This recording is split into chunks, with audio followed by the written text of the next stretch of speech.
Bismillahirrahmanirrahim. Lecture of chemistry for ninth class. Today we will discuss about the standard atmospheric pressure. So we need to know that what is standard atmospheric pressure. So it is defined as the pressure exerted by a mercury column. It is a pressure exerted by a mercury column of 760 millimeter height at sea level. It is a pressure exerted by a mercury column of 760 millimeter height at the sea level is called as the standard atmospheric pressure. वो pressure जो सतह समंदर पर mercury के 760 millimetre बुलंद column से पड़े, वो प्रेशर जो सतह समंदर पर मरकरी के 760 मिलीमीटर बुलंद कॉलम से पड़े स्टैंडर्ड एटमॉस्फेरिक प्रेशर कहलाता है. And the unit of the standard atmospheric pressure is given below.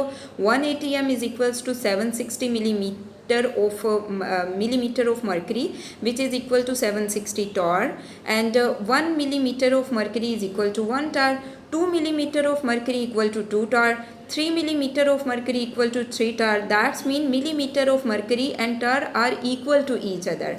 And similarly 760 torr will be equal to 101,325 Newton meter per square and will be equal to 101,325 Pascal.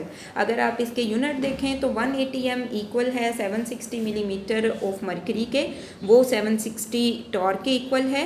760 Tor जो है वो 101,325 Newton metre पर square के equal है.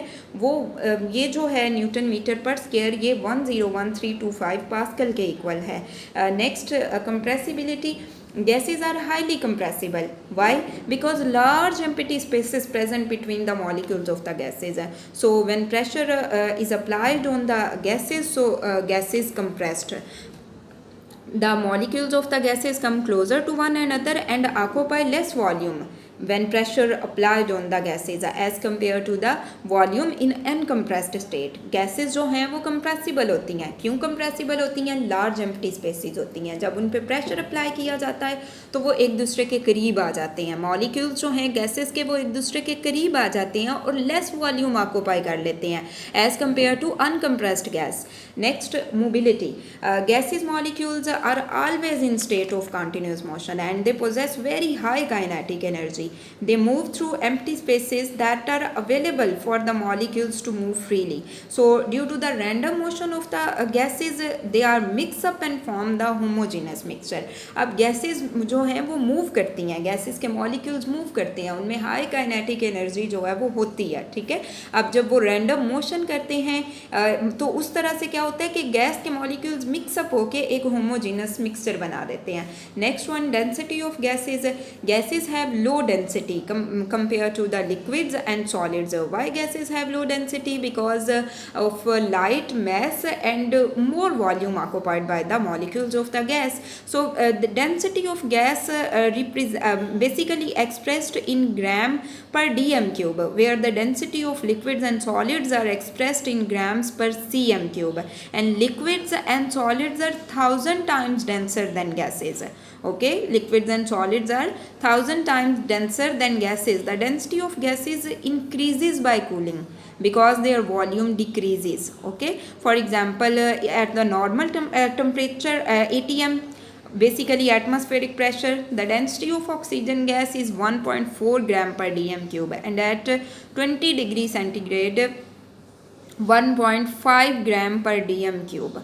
Okay, the density of oxygen gas is 1.4 gram per dm cube at 20 degree and 1.5 gram per dm cube at 0 degree C. Okay, gases जो हैं वो उनकी जो डेंसिटी है वो लो होती है. क्यों? उनका मैस जो है वो लाइट होता है. ओके, मैस कम होता है और वो ज़्यादा से ज़्यादा वॉल्यूम जो है वो ऑक्यूपाई कर लेती हैं. और गैसेस की डेंसिटी जो है उसको एक्सप्रेस किया जाता है बेसिकली यूनिट में ग्राम पर डीएम क्यूब, जबकि सॉलिड और लिक्विड की डेंसिटी को ग्राम पर सीएम क्यूब में रिप्रेजेंट किया जाता है. और लिक्विड और सॉलिड्स जो हैं वो 1,000 टाइम्स डेंसर होते हैं गैसेस की निस्बत. इसकी एग्जांपल अगर हम देखें तो हमारे पास नॉर्मल एटमॉस्फेरिक प्रेशर पे ऑक्सीजन गैस की डेंसिटी 1.4 ग्राम पर डीएम क्यूब है 20 डिग्री सी पे, और 1.5 ग्राम पर डीएम क्यूब है 0 डिग्री सेंटीग्रेड पे. Now mark the questions related to that topic. Question number 1 is given. Define standard atmospheric pressure. So its answer start from here. It is defined as the pressure exerted by a mercury column of 760 millimeter height at the sea level, and these are the units of standard atmospheric pressure. Question number 2 is given. What is meant by density of gases? So the answer of this question will cover this paragraph starting from here and ends at this point. अब Urdu medium वाले students question mark कर लीजिए. Question number 1 है standard atmospheric pressure की तारीफ़ करें. तो इसका आंसर आपके पास यहाँ से यहाँ तक है और ये यूनिट्स भी आप इसमें लिखेंगे. क्वेश्चन नंबर 2 है गैसेस की डेंसिटी से क्या मुराद है. तो ये यहाँ से स्टार्ट होगी, ठीक है. गैसेस की डेंसिटी मायोटोसिस सम से कम होती है और यहाँ तक आपके पास इसका आंसर है, ठीक है, यहाँ तक.